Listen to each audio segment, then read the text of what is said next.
Ready? Yes. Okay.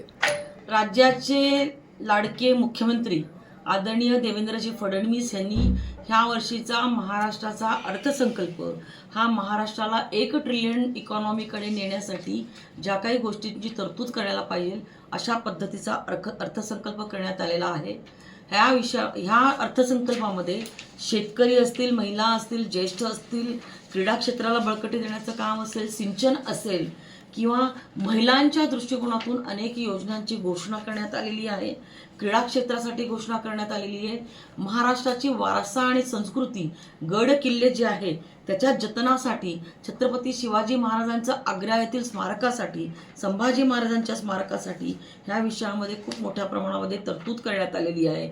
Mahatma Phule यांची 200वी जयंती वर्ष असल्या कारणाने भारतरत्न डॉक्टर बाबासाहेब आंबेडकर, संत गाडगेबाबा यांचे 150वी जयंती वर्ष हे सगळ्या गोष्टी लक्षात घेऊन ह्या तिन्ही महापुरुषांच्या साठी एक तीर्थक्षेत्र सर्किट विकसित करण्याचा मानस महाराष्ट्राच्या सरकारने घोषित केला आहे.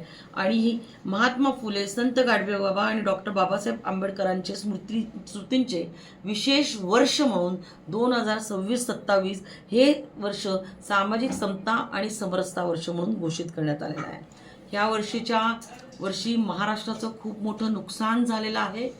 सर्वांचे लाडके आदरणीय माजी उपमुख्यमंत्री अजितदादा पवार यांचं अपघाती झालेलं निधन ह्याच्याने पूर्ण महाराष्ट्र हळहळला आणि एक मोठी राजकीय पोकळी निर्माण झाली. आणि त्यांचं देखील स्मारक बनवण्याचं बारामतीमध्ये महाराष्ट्र सरकारने भव्य दिव्य असं स्मारक घोषित केलेलं आहे. त्यांच्या नावाने गतिमान नागरी पुरस्कार ह्या वर्षीपासून दिला जाणार आहे.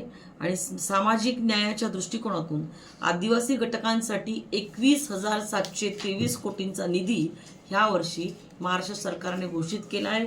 ओबीसी, धनगर, गोवारी, अनुसूचित जाती या सर्व घटकातील लोकांना न्याय देण्याच्या दृष्टिकोनातून सरकारने मोठी घोषणा केली आहे.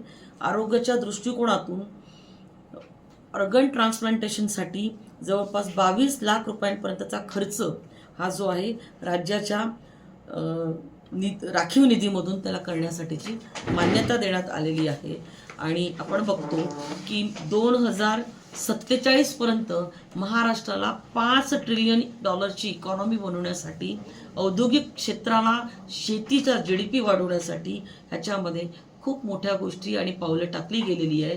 त्याबद्दल मी राज्याच्या मुख्यमंत्र्यांचं मनापासून अभिनंदन करते.